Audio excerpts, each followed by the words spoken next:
Inga, asesor jurisdiccional del Tribunal Constitucional, nuestro invitado especial, el señor doctor José Antonio Ñique de la Puente, reconocido jurista y abogado.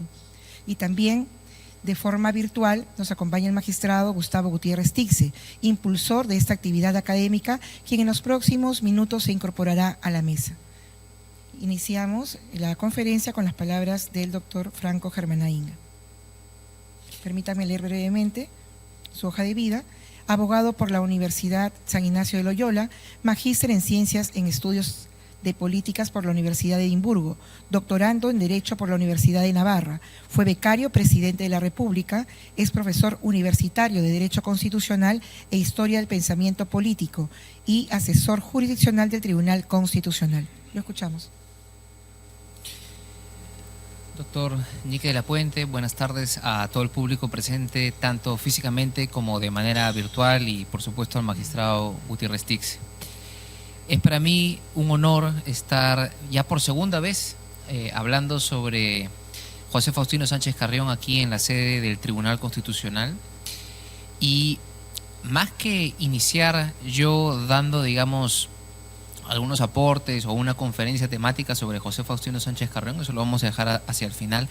Evidentemente primero vamos a escuchar al doctor Ñique de la Puente, que es por todos conocido que es un jurista de gran calidad, profesor principal en San Marcos, ha sido decano en San Marcos, ha sido decano del Colegio de Abogados de Lima.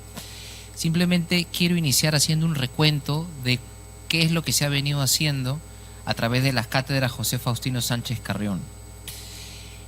Este esfuerzo impulsado por el magistrado Gutiérrez Tixe parte del hecho de que se conmemoran en 2025 el bicentenario de la muerte de nada más y nada menos que el fundador de la República, según lo dijera el preámbulo de la Constitución del 79, de Sánchez Carrión.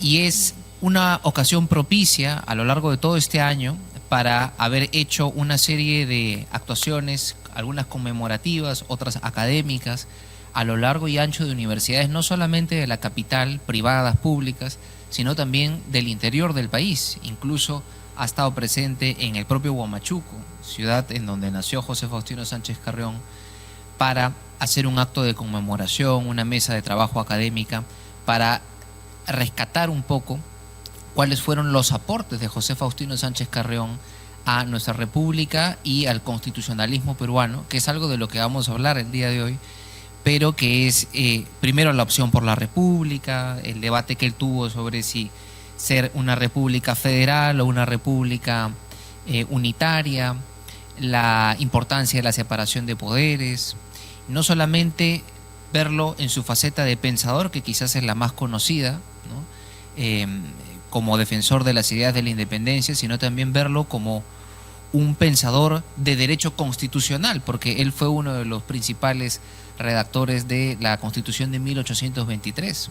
Y cuando uno revisa, por ejemplo, el discurso preliminar de esa Constitución, que es una suerte de exposición de motivos, tiene no solamente una alta carga en pensamiento político, sino sobre todo de pensamiento constitucional, que es bastante interesante traerlo a colación ya que estamos en el Tribunal Constitucional.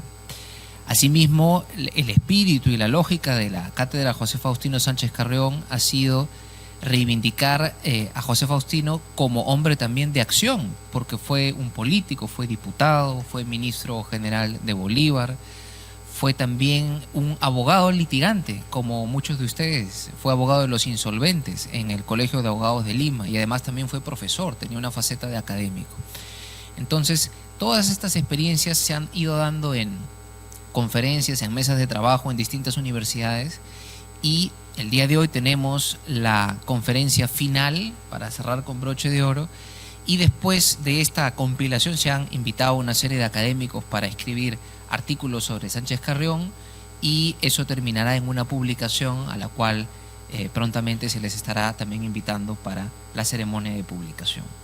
Entonces, sin más preámbulo, tengo el agrado de darle el uso de la palabra al doctor Ñique de la Puente para que pueda empezar su exposición.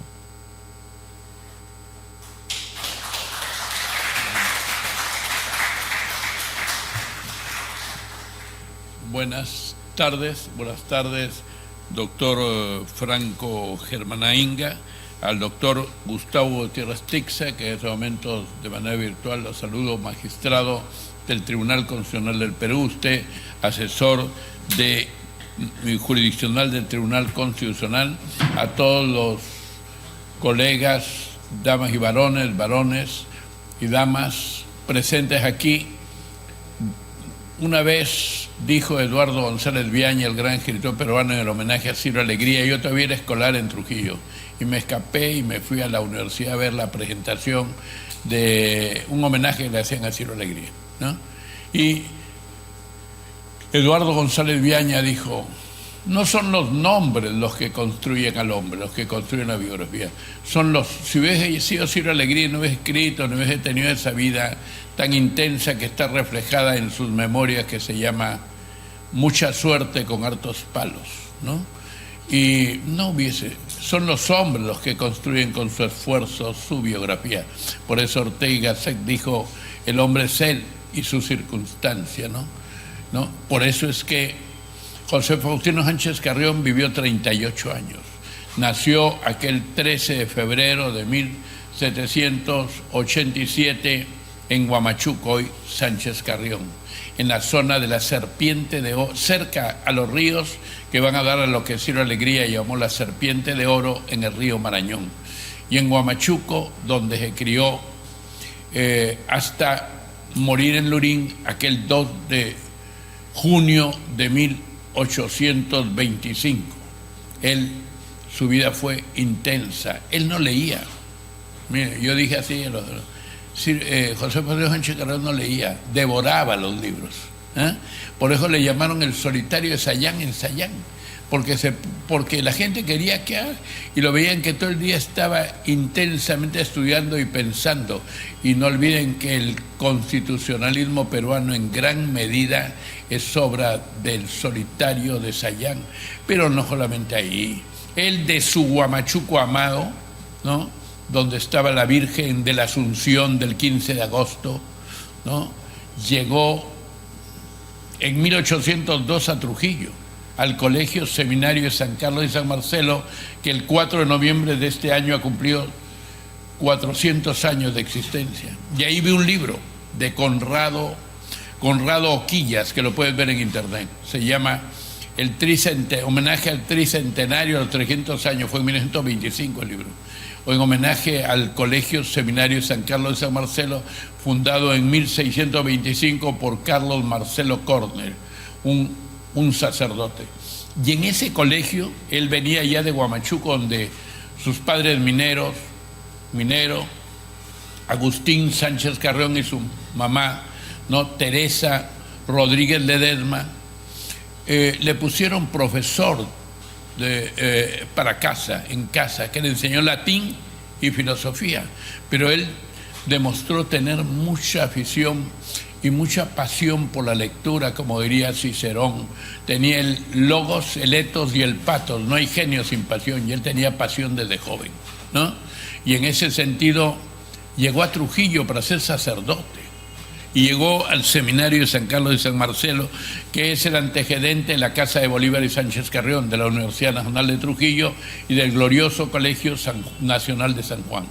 Entonces, ahí encontré una biblioteca, donde previamente, unos años atrás, había estado el de Chachapoyas, Toribio Rodríguez de Mendoza.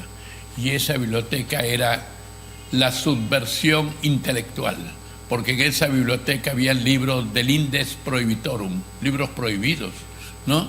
Y él se puso a leer. Imagínate, ya en el Seminario de San Carlos de San Marcelo se encuentra con Thomas Hobbes, 1588-1679, Leviatán, causa, materia y forma, una república eclesiástica y civil, y ahí aprende el contrato social absolutista.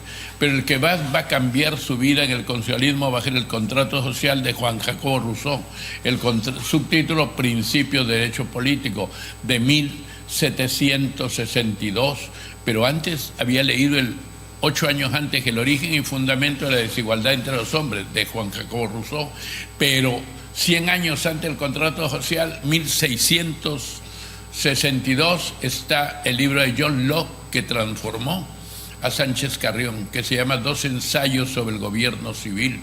Y hay un libro que puede explicarnos mejor el pensamiento constitucional de José Faustino Sánchez Carrión, y es de un español llamado así, Roberto L.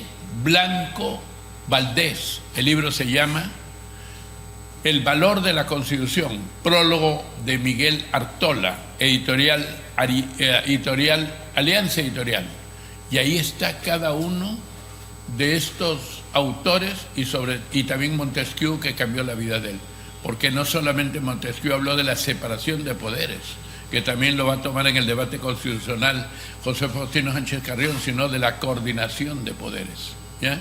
Y años después, en el siglo XX, el mejor libro de teoría de la Constitución, según algunos, el de Karl Lobenstein, donde dice que no son tres órganos, no son tres poderes, son tres órganos. Hay función ejecutiva, legislativa y judicial. Y Montesquieu prefirió, en lugar de autoridad de un poder judicial, hablar de autoridad judicial. Y eso lo tomó Sánchez Carrión cuando presenta al Congreso a las bases constitucionales de 1822, que se aprobaron el 17 de diciembre de dicho año, en 24 artículos. Él participó de ese debate, ¿no? Y luego en la Constitución de 1823, que se aprobó el 12 de noviembre de dicho año, de 1823, en 194 artículos, donde Sánchez Carrión dijo: hay que hacer que la Constitución descienda del cerebro a nuestros labios y en nuestros labios a nuestros corazones, y que se interiorice en la vida de la gente, que sea una Constitución, como dijo un español después, viva y vivida, es decir, existencial. Lo que después los alemanes van a predicar en el patriotismo constitucional de Dolf Stenberger, ¿no? Que es el patriotismo, que es lo que le falta hoy día a nuestras naciones y a nuestra nación. Fe y devoción social por la Constitución, indudablemente no cualquiera, sino la Constitución histórica, que alguna vez Valentín Paniagua Corazao me dijo cuál era la Constitución histórica. Yo era muy amigo, es que yo soy amiguero, entonces me gusta conversar mucho. Lo que la Escuela de Frankfurt llama la acción comunicativa. Me dijo: la Constitución histórica del Perú es la de 1828, pero no olvidar que la base, la de 1828, dijo, es la de Sánchez Carrión, la del 1823, presentada por José Bernardo de Tagle, que en ese momento era el presidente, ¿no? Promulgada. Y luego de ello tenemos nosotros que Sánchez Carrión en el Colegio de Trujillo encuentra estos libros, ¿no? Y eso también lo dice en los libros que había Conrado Oquillas, en la historia que se publicó en 1925 y que ustedes la pueden encontrar también en PDF en internet, sobre la historia del Colegio Seminario de San Carlos y San Marcelo, donde estuvieron Toribio Rodríguez Mendoza y Sánchez Carrión. Pero Sánchez Carrión en 1804 se da cuenta que él ya no era para sacerdote, ¿no? Y le dicen que venga a San Marcos, porque le hablaron de Toribio Rodríguez de Mendoza, el de Chachapoyas, que vivió de 1750 a 1825.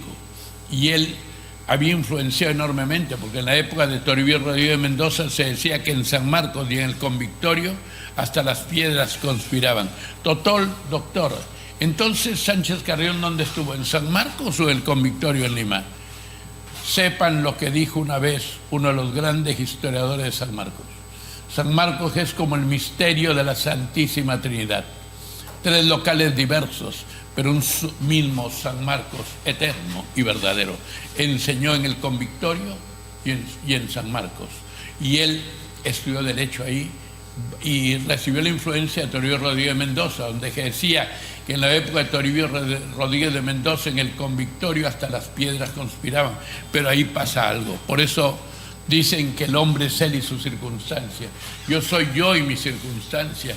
Si a Dante Alighieri, en términos populares, los muchachos no lo choteaba Beatrice Portinari, no hubiese sido Dante Alighieri, hubiese sido un gran, pero eso lo hizo más grande. Por eso el libro de Dante no se llamó La Divina Comedia. Él le puso la comedia, pero ser tan bello la gente le llamó la divina comedia. Entonces eso le pasó a Sánchez Carrión. Llegó un sacerdote de España, Jerónimo, de los padres Jerónimos, ¿no?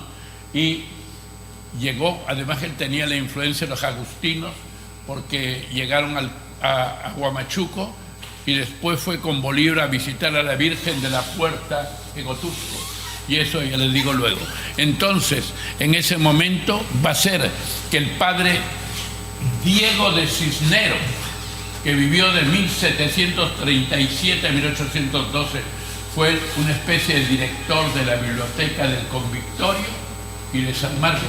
Por eso hasta hoy día en la Biblioteca Central de San Marcos hay un homenaje a Diego de Cisneros, el español de los sacerdotes de claustro, enclaustrados, porque ese sacerdote era lo que quería Rodríguez de Mendoza y Sánchez Carrión.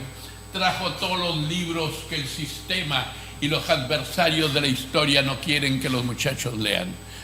Y Sánchez Carrión comenzó a leer ahí, aparte de Diderot, de Alembert, el diccionario filosófico, después todo lo de Montesquieu, lo de Juan Jacobo Rousseau, antes de John Locke, de Thomas Hobbes, también a Nicolás Bernardo de Maquiavelo en los dos discursos. Por eso es que, como dijo usted al presentar Franco, ¿no? Germaná, no fue solamente un precursor Sánchez Carrión, fue hombre de acción, precursor y prócer. Prócer es el de acción. Y no solamente fue de acción política, porque él fue inseparable y llamó inmensamente a Simón Bolívar, Bolívar también, pese a que muchos historiadores han querido cambiar la historia. No, el sectarismo no vale en la historia, hay que contar la historia como es y seguir a la escuela de los anales de Marc Bloch, ¿no? En la apología de la historia. Hacer historia es interpretar, completar, sustituir, imaginar. En la historia como en la interpretación, razonamiento y motivación, el derecho en la teoría de la argumentación, no solo en Manuel Atienza, sino en un precursor que ya había en América antes que Atienza, Luis, que fue Jorge Eliezer Gaitán. Hay que ver el razonamiento judicial en Jorge Eliezer Gaitán y también en el razonamiento judicial en cada uno de ellos. En América, ¿no? Hubieron muchos, sobre todo los que vinieron después de la Segunda República Española, que aquí los debimos recibir, pero acá no los quisieron recibir a Jiménez de Azúa, a Niceto Alcalá, Zamora y Castillo, de nuevo hemos hecho grandes cosas, pero el miedo que siempre han tenido los intelectuales hizo que no los recibamos acá. Jiménez de Azúa le dijo un día a Bramón que él quería enseñar en San Marcos, fue en 1949. Luego, entonces, de ahí va Sánchez Carrión, ya se hace abogado. Yo vi el expediente del título de abogado de él, me lo dio el Adumbar Temple, se llama Grados y Títulos en San Marcos, Comisión del Sesquicentenario Independencia de Perú 1971. Luego de eso, fue en 1818 que se titula, de ahí se volvió abogado de oficio, o sea, de pobres, para proteger a los pobres, se incorporó al Colegio de Abogados de Lima, donde Vicente Morales Duárez de las Cortes de Cádiz había sido uno de los fundadores, y luego de eso también está influido por estos elementos para el constitucionalismo peruano. La Constitución de Cádiz de 1812, ¿no? Sobre todo yo leí este libro, miren. Doctor Frisancho, anota este libro, miren.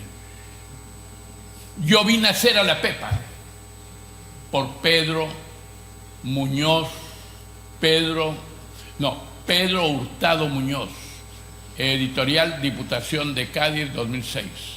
Es que en los papeles de su abuelo encontró que su tatarabuelo histórico había escrito yo vi nacer a la Pepa, y él contó de la Constitución de esa manera. Qué lindo es contar sobre una Constitución de manera novelada, pero sin dejar la historia, ¿no? Y eso es lo que me ha invitado también el Ministerio de Justicia para hablar sobre la Constitución de Cádiz y su influencia de derecho peruano, y lo voy a hacer basado en eso, yo vi nacer a la Pepa, ¿no? Entonces, si la naturaleza o Dios o el Dios de Spinoza nos da salud, pues tenemos que emplearla para algo, ¿no? El Dios de Spinoza es un Dios panteísta, ¿no? Todo es Dios, ¿ya? Pero Entonces, en ese sentido, va Sánchez Carrión a traer a Bolívar para la independencia luego, ¿no? Viene Bolívar, antes hace el elogio al virrey de imita el elogio al virrey de Jauregui, ¿no? Que se había hecho en 1781, y le hace un homenaje pero antes va a influir la carta a los españoles americanos de Juan Pablo Vizcarra Guzmán, que vivió de 1748 a 1798, y que en vida no se publica la carta. En algunos círculos se publica, pero en castellano se publicó en 1798 y llegó desde México hasta el Perú y a San Marcos, porque San Marcos siempre ha sido la vanguardia del pensamiento crítico, del pensamiento que cuestionaba el orden existente. Por eso es que surgió el movimiento de los que después de Argentina, en Córdoba, San Marcos es el que repite la reforma universitaria de muchos de esos derechos que hasta ahora gozamos. Y de eso sirvió José Faustino Sánchez Carrión, porque no solamente fue abogado, fue filósofo, fue también profesor de San Marcos, del digesto viejo, del digesto nuevo, de las pandectas en griego, que quiere decir lo contiene todo. También interpretó las instituciones de Gallo. El mejor trabajo sobre...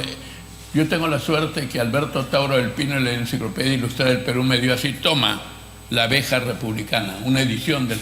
Y le dije, ¿por qué se llama Abeja Republicana? Porque había que subvertir el orden. Y los pesquisas, los servicios de inteligencia y seguridad del Estado de la colonia estaban infiltrados en San Marcos y en el Convictorio. Entonces, ¿cómo eludirlos? Con un periódico, una revista que era chiquita como La Abeja y movediza. Por eso, Abeja Republicana, para poder superar a los pesquisas de la colonia, ¿no? Había que tener un periódico chiquito, así. Por eso es que las dos claves del constitucionalismo de ahora están, primero, espero no pasarme del tiempo, están en primer lugar, sé la fecha exacta, 1 de marzo de 1822, de la inaplicabilidad del gobierno monárquico para el Estado peruano, para la sociedad peruana, para el Perú, después de la monarquía española. Y la otra carta es el 17 de agosto de 1822, que es de la necesidad de un gobierno republicano para el Estado peruano, ¿no? Y eso, ¿cuál es el secreto? El 17 de agosto es el cumpleaños de mi hermano, entonces yo todo lo asocio, ¿no? Mi abuela me enseñó a repetir y asociar ideas, ¿no? Sí, y fue tía de Ciro Alegría Bazán y le enseñó a leer los cuentos de Calleja, ¿sí? Entonces yo aprovechaba eso para saber qué cosas podía ser, ¿no? Y en ese sentido, pues les cuento a ustedes que el debate fue entre el Jirón Caravalla o Lampa y el Jirón Camaná. Los republicanos que se juntaban en un café por ahí y los monárquicos en un café más o menos por Camaná, que tenían otros nombres. Y siempre todos los cuestionamientos históricos vienen del café. ¿Dónde surge la Ilustración y el siglo de las luces en la enciclopedia en la que se nutre José Faustino Sánchez Carrión? En los cafés, en 1685 aproximadamente comienza la Ilustración, y eso va a convertirse en el fundamento de la Revolución Francesa del 14 de julio de 1789. Antes había influido también, aunque ya en la parte final, y también ahí influye la Revolución Inglesa del 9 de diciembre de 1688, y en el Bill of Rights, o la Declaración de Derechos del 13 de febrero de 1689, y luego tenemos nosotros, y luego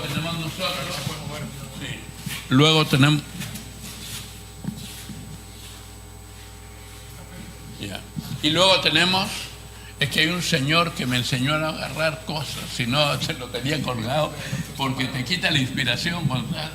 Fue Víctor Raúl, yo lo vi desde niño en Trujillo. No, yo soy trujillano. Y no tenía cosas en la mano, sino así, y le ponían así colgado, ¿no? Otro del Caribe tampoco agarraba cosas. Y Perón tampoco le ponían uno para hablar, ¿no? Son mis referentes de niño. ¿Sí? Entonces les digo a ustedes, pues, que luego llega, ¿no? Llega eso, y va a ser, todo eso va a influir sobre todo la carta... también José Vizcardo y Guzmán en la Carta a los Españoles Americanos de Pampacolca, Arequipa, 1648, murió en Londres 1748-1798, y él fue el que comienza a decirle a los americanos que liberen a su pueblo, porque es mañana cuando nuestros descendientes, mordiendo las cadenas de la esclavitud, se pregunten si para ellos ser libres no hubiera sido sino menester que nosotros lo queramos. Qué triste que no liberemos, ¿no? Y luego, ¿no? Tenemos nosotros después que Sánchez Carrión va a ser perseguido por el virrey Abascal y por el virrey de la Pezuela. Por eso tiene que refugiarse en Sayán, y antes no llegó a la independencia del Perú el 28 de julio de 1821, porque su padre había muerto creo en el mes de junio, y tiene que ir a Huamachuco, y en esa época pues no era fácil los viajes, ¿no? Y luego va a Guayaquil a traer a Bolívar, ¿no? Y cuando trae a Bolívar, luego Bolívar lo hace ministro y libertador. El mejor trabajo es de Héctor Centurión Vallejo, de la Universidad Nacional de Trujillo, que ganó el concurso sobre Sánchez Carrión en Venezuela en 1975, hace 50 años. Y luego de eso llega Bolívar, ¿no? Y comienza. Y Sánchez Carrión no solamente era el ministro, el libertador, era consejero, y Bolívar lo considera el hombre más patriota, honesto y disciplinado, y un ejemplo, ¿no? Y eso le dijo a uno de los gobernantes de la Gran Colombia en aquella época. Decía que el Perú tenía un gran hombre, ¿no? Por eso cuando llegó aquí, ¿no? Y están, no solamente le daba, conversaba políticamente en Huamachuco, donde llegaron, ¿no? Y en Huamachuco estuvo Bolívar, y se encantó de Huamachuco, donde están todo lo que Ciro Alegría describe en los ríos que van a dar a la serpiente de oro, el libro que llama La Serpiente de Oro, y es la mejor versión de la geografía de ahí, y también antes la de Cosme Bueno, Geografía del Perú Virreinal, que me dio a leer el Adúmbar Temple Aguilar, Seminario de Radicati di Primeglio. Y luego tenemos después de eso que llega en ese momento a desarrollar y también aconseja a Bolívar sobre el arte de la guerra. ¿Por qué? Porque Sánchez Carrión era casi un hombre completo. Había leído seguramente el arte de la guerra de Maquiavelo y por qué no de Sun Tzu, ¿no? Y eso lo aplicaba también en la política y orientaba. No era solamente un teórico, no, un hombre de acción. Y cuando estuvo en Sayán, concibió todo como debe ser, y él le ganó a Bernardo Monteagudo la polémica en contra de la monarquía que preconizaba en San Martín de traer un rey de Europa para acá. No, dijo. ¿Y quién es el primer precursor de la reforma agraria? José Faustino Sánchez Carrión, de una ley para entregar las tierras de los indígenas a los indígenas.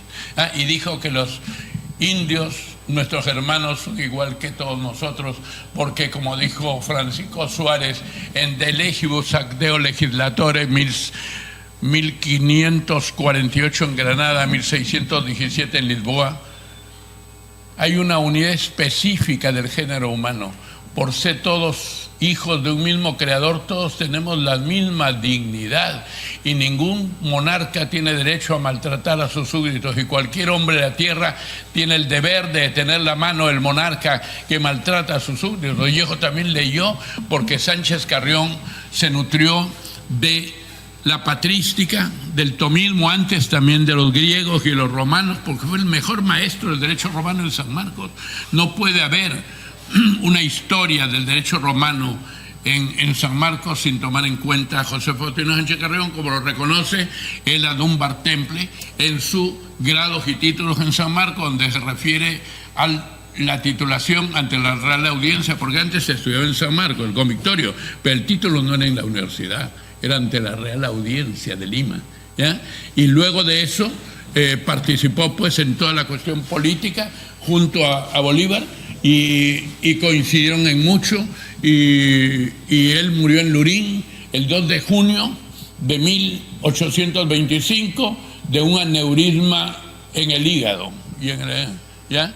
Y en el PAN. Y era falso lo que quisieron imputarle a Bolívar a otros. Viejo lo dijo el cura, no, el médico Cayetano Heredia, ese hombre, dijo muerto de esto, ¿ya? Y ahí está el análisis. Y respecto a lo otro, en todo momento, y también el caso Monteagudo. Monteagudo sí fue asesinado en 1825, ¿no? Pero le quisieron echar la culpa a él, no, nada tenía que ver.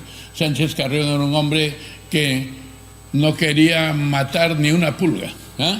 Era un hombre que no le gustaba la muerte, pero sabía que era necesario la lucha, porque sin luchas no hay victoria ni grande. Un pueblo, ¿no? ¿Por qué tú crees que nuestros pueblos hoy día están así? ¿Por qué el sicariato? ¿Por qué? Porque no formamos. La gente, en lugar de estar en la ciencia, en el cuestionamiento a las cosas, generalmente se deja llevar solamente por la anglo-globo-colonización del mundo y la McDonaldización de la sociedad. Hay que retomar al pensamiento de José Faustino Sánchez Carrión, y le pido al Tribunal Constitucional y a los peruanos todos que hagan una campaña para tener una plaza de armas que se llame José Faustino Sánchez Carrión, porque no es posible que no haya una plaza. Y aquí en el Tribunal Constitucional debe haber un monumento al más grande constitucionalista de todos los tiempos del Perú, como me dijo también Valentín Paniagua Corazao,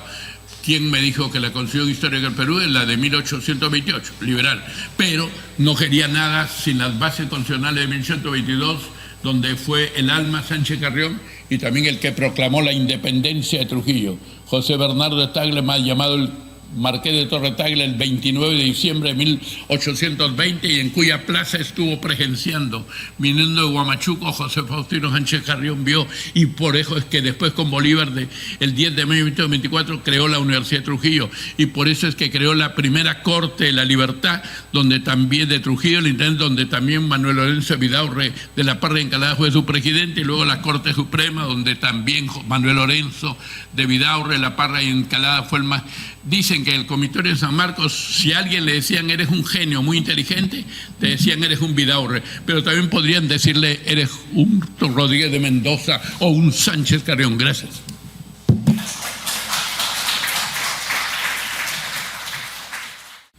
Muchas gracias. Agradeciendo enorme y profundamente la participación y la presencia del maestro José Antonio Ñique de la Puente y de todos los que están presentes físicamente y los que están también de manera virtual.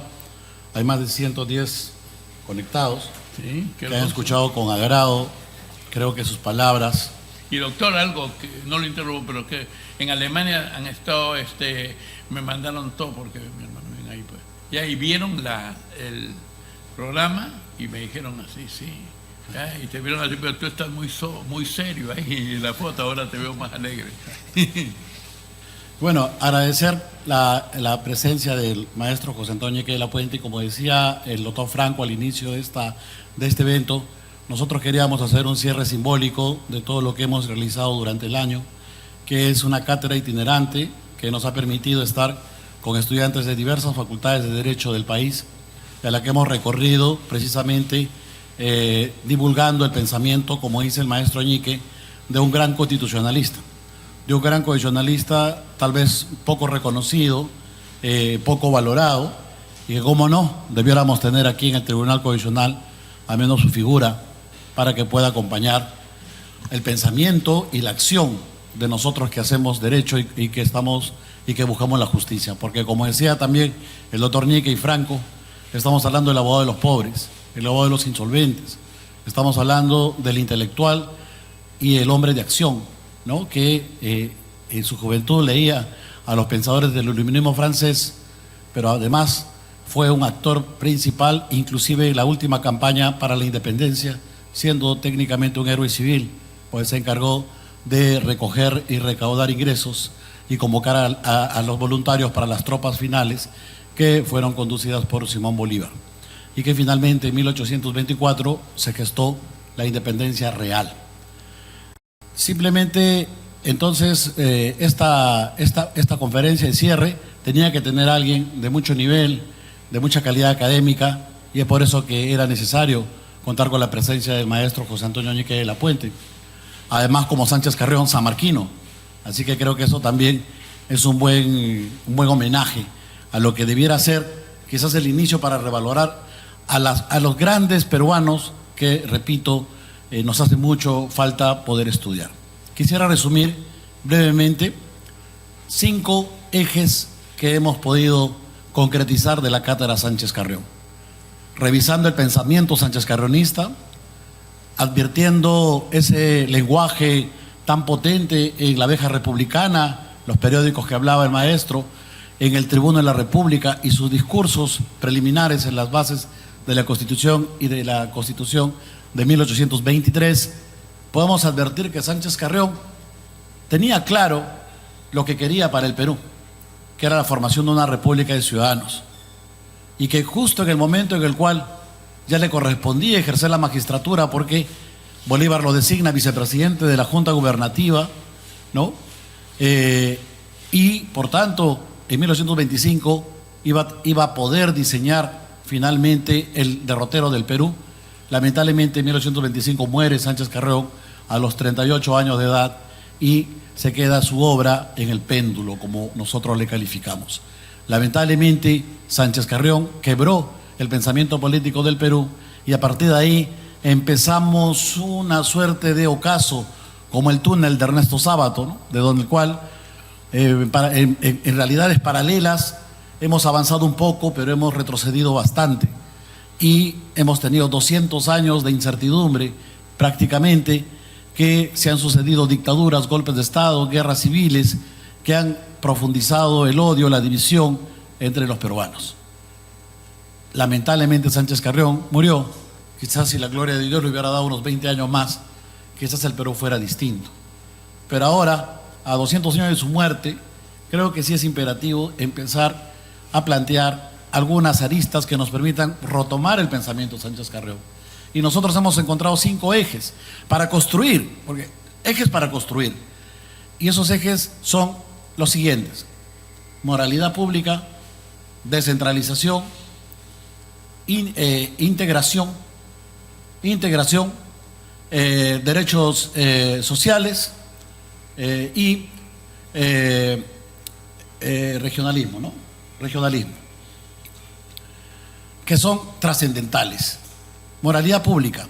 Sánchez Carrión era un hombre que creía firmemente en que los mejores debían conducir el Estado y que por tanto era imperativo luchar frontalmente contra la corrupción. Es uno de los principales actores para la legislación de la época, donde Bolívar inclusive dicta un decreto para estableciendo la pena de muerte para los corruptos, y donde otros decretos seguidos establecen medidas para poder calificar y para poder evaluar a quienes van a ser funcionarios del Estado. Y ciertamente, o como cara de una misma moneda, planteaba la austeridad pública.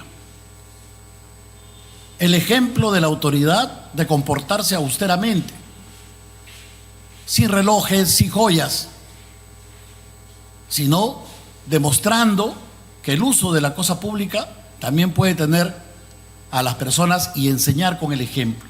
Y decía en una frase Sánchez Carrión que combatir el crimen, acabar con el crimen, debe también dar ejemplo la autoridad, demostrando honestidad y austeridad. Este es un eje para nosotros fundamental en una perspectiva constitucional sánchez carronista del siglo XXI. Creo que es trascendental que una reforma constitucional pase por estatuir un sistema de poder que permita controlar los vacíos y los vicios de la corrupción y permita garantizar un sistema de poder realmente compatible con ese pensamiento. Segundo eje, que me había olvidado, ya me lo recordé, la educación. Pues Sánchez Carrión creía en una república de ciudadanos. Por lo tanto, para ser ciudadano era fundamental educar al pueblo, a la masa. Y es por eso que funda la Universidad Nacional de Trujillo y también las escuelas normales. Y ciertamente ese tema hasta el día de hoy creo que también está en el péndulo, porque la educación no es una educación simétrica, ni siquiera se acerca a hacerlo para la gran masa, para la mayor parte de la población. porque los pobres tienen una educación deficiente, no tienen una formación adecuada y por tanto no podemos ser ciudadanos iguales, no porque seamos discriminadores, sino porque el sistema hace que unos puedan tener una educación A y otros puedan tener una educación C. Nuevamente el túnel de Sábato, realidades paralelas. Y eso es un tema medular. Por lo tanto, una perspectiva de una reforma a la Constitución, de un modelo constitucional, sin duda pasa también por replantear el sistema educativo en el Perú. El tercer eje, la descentralización. Y Sánchez Carrión creía mucho en la descentralización al punto que era un radical que propuso el federalismo. Él fue un federalista.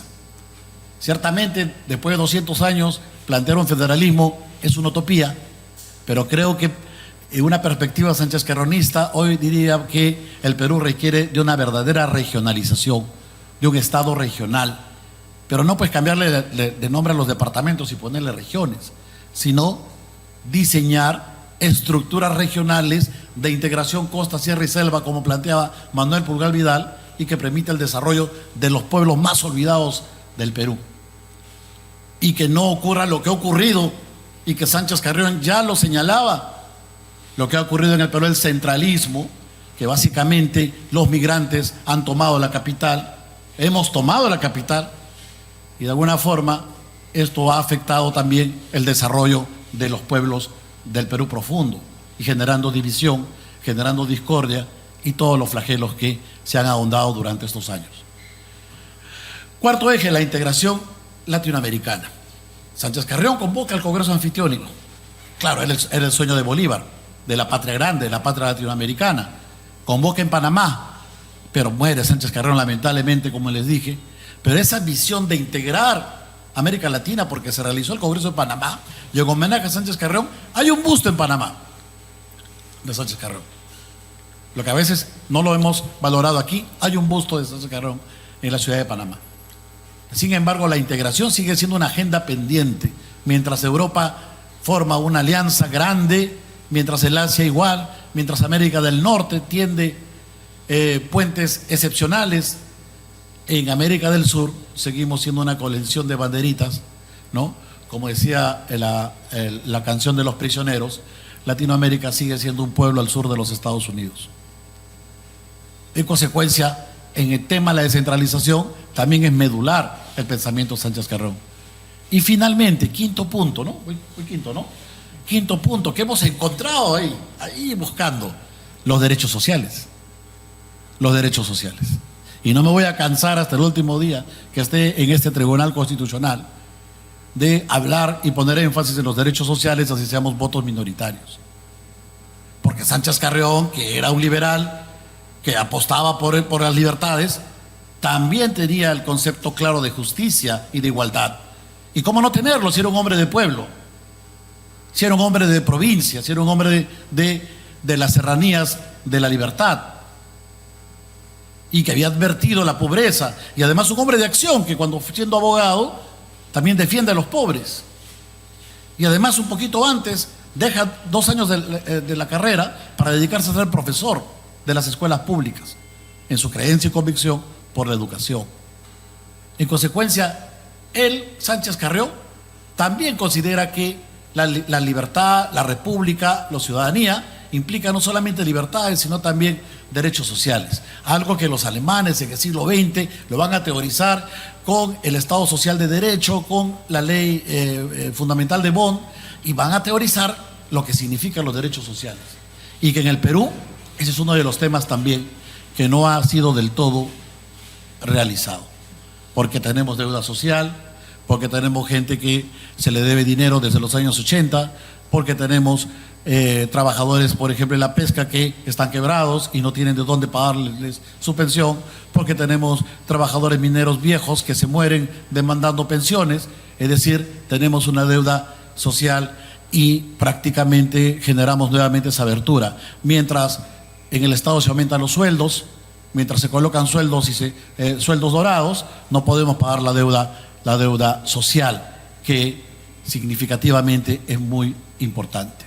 Quizás una perspectiva de reforma constitucional también implique establecer, como en la Carta Social Europea, quizás un tribunal supranacional que también defienda no solamente contenidos ideológicos y pareciera que intervención de los estados, sino sobre todo defienda también a los más pobres en la reivindicación de sus derechos sociales.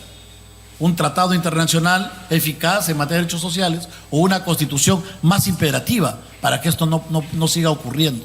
La necesidad de establecer las cláusulas de los derechos sociales de una manera imperativa. 5 ejes, Sánchez Carranista. Yo creo que son sumamente importantes. Y creo que está pendiente.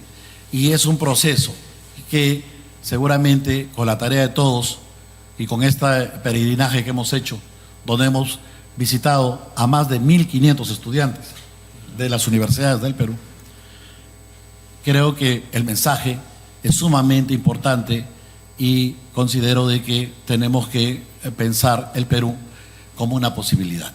En la perspectiva de Basadre es imperativo y les agradezco infinitamente la presencia de todos los que están aquí y también de manera virtual, porque creo que esa es la manera como podemos aportar en hacer del Perú un país realmente posible, ¿no? Una república de ciudadanos. Con estas palabras quisiera agradecerles infinitamente, ¿no? Como dijo Franco, pronto publicaremos un libro, vamos a transcribir su discurso para poder incorporarlo en el libro, y les comunicaremos también para la presentación del mismo, que además va a contener las crónicas de todas las actividades que hemos hecho durante este año. Quisiera con estas palabras agradecerles infinitamente su presencia y clausurar el presente evento. Muchísimas gracias.